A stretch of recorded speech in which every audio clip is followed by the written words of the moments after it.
नमस्कार मंडळी, स्वागत आहे तुमचं आमच्या चॅनलमध्ये। आवाज महामुंबईचा, शोध बातमीचा, कौल मनाचा। चला तर मग आमचे चॅनल लाईक करा, शेअर करा आणि सबस्क्राइब करा। धन्यवाद।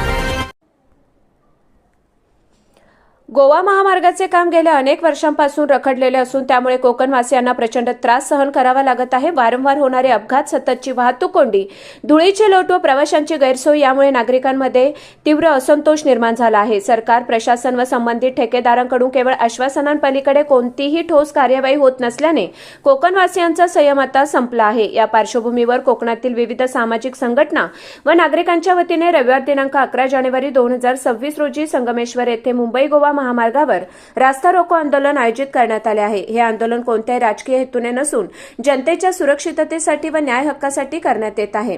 सरकारने तातडीने हस्तक्षेप करून महामार्गाचे रखडलेले काम ठराविक कालमर्यादेत पूर्ण करावे, अपघात प्रवण ठिकाणी त्वरित सुरक्षिततेच्या उपाययोजना राबवाव्यात व नागरिकांच्या अडचणी दूर कराव्यात, अशी ठाम मागणी यावेळी करण्यात येणार आहे। अन्यथा भविष्यात हे आंदोलन अधिक तीव्र करण्यात येईल। आवाज महामुंबईचा चॅनलसाठी मिलिंद खारपाटील, संगमेश्वर, रत्नागिरी।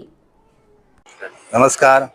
मुंबई गोवा महामार्ग जन आक्रोश समितीच्या विद्यमानाने संगमेश्वर भागामध्ये रखडलेल्या कामाचा निषेध म्हणून या ठिकाणी आम्ही 11 जानेवारी 2026 रोजी रस्ता रोको आंदोलन या ठिकाणी करणार आहोत। त्यानिमित्त आपण सर्वांनी या आंदोलनामध्ये उपस्थित राहून या सरकारने आजपर्यंत रखडलेले जे काम आहे ते लवकरात लवकर परिपूर्ण करण्यासाठी आपल्या सर्वांची उपस्थिती आहे। आम्ही येतच आहोत। तुम्हीही या आंदोलनामध्ये सामील व्हा। कार्यकारी अभियंता रत्नागिरी यांचा आपला 2 दिवसाचा अहवाल आहे आणि त्याच्यामध्ये चिपळूणच्या काम 78% पूर्ण झालं असं सांगितलं आहे आणि 31 मार्च 2026 पर्यंत या उड्डाणपुलाचं काम आम्ही पूर्ण करू असं कळविण्यात आलेलं आहे। आता कोकणकरांना आपण स्वतःहून पहा, हा चिपळूणचा उड्डाणपूल आहे आणि हे पूर्णतः खांब दिसत आहेत। इथं अजून गर्डर सुद्धा नाही आणि हा यांचा 78% काम पूर्ण आहे। आणि हास्यास्पद बाब म्हणजे 31 मार्च 2026 पर्यंत पूर्ण करणार आहेत। कसं पूर्ण करणार? आमच्याकडे आराखडा नाही, बघूया पूर्ण करतात की पुन्हा ही पण सुद्धा। आपण आता संगमेश्वर शहरातील 17 वर्ष रखडलेल्या या उड्डाणपुलाजवळ आहोत आणि या रखडलेल्या कामाच्या विरोधात 11 जानेवारी 2026 रोजी इथे रास्ता रोको आंदोलन केलेलं आहे। आम्ही मुंबईकर इथे मोठ्या संख्येने सामील होणार आहोत। आपण स्थानिकांनी सुद्धा येणाऱ्या 11 तारखेला मोठ्या संख्येने उपस्थित राहावे अशी आम्ही तुम्हाला सर्वांना विनंती करतोय। धन्यवाद।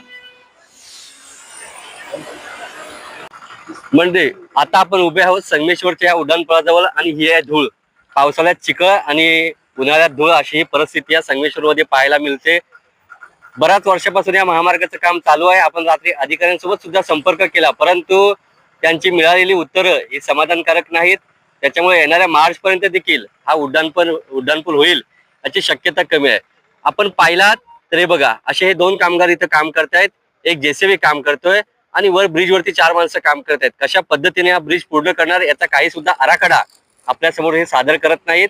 जर तुम्ही आम्हाला डेडलाईन देताय तर ती डेडलाईन कशी पाळली जाणार याचं सुद्धा कोकणकरांना समजणं गरजेचं आहे। परंतु ठेकेदाराच्या मार्फत कोणताही बोर्ड सुद्धा आपल्या इथे मिळत नाही। म्हणून आपण येणाऱ्या 11 जानेवारी 2026 रोजी ठिकाण संगमेश्वर डेपो, वेळ सकाळी 10 वाजता रास्ता रोको आंदोलन करणार आहोत। या आंदोलनात मुंबईमधून येणारे कोकणकर विविध जिल्ह्यातील असतील, आपण स्थानिक संगमेश्वरकरांनी आणि सर्व राजकीय पक्षांनी आपला पक्ष बाजूला ठेवून एक दिवस या कोकणकरांच्या न्याय हक्कासाठी आणि रखडलेल्या 17 वर्षाच्या महामार्गासाठी आतापर्यंत 4,500 जे मृत्युमुखी पडलेत त्यांना श्रद्धांजली म्हणून किंवा या पुढे अजून कोणाची डेट होऊ नयेत याच्यासाठी समस्त कोकणकरांनी या आंदोलनाला मोठ्या संख्येने उपस्थित राहावं अशी आम्ही तुम्हाला विनंती। नमस्कार। आपण आता संगमेश्वर शहरामध्ये आहोत। शहरामध्ये तुम्ही आता दृश्य बघत असाल की कशा प्रकारचं आहे, धुळीचं वातावरण आहे। पावसाळ्यात जर आलात तर तुम्ही सगळं चिखलाचं वातावरण, इथे जे स्थानिक जे नागरिक आहेत तर कशा प्रकारे वावरतात, त्यांना ज्या प्रकारे सामोरं जावं ते समस्यांना, आम्ही आता सामाजिक कार्यकर्ते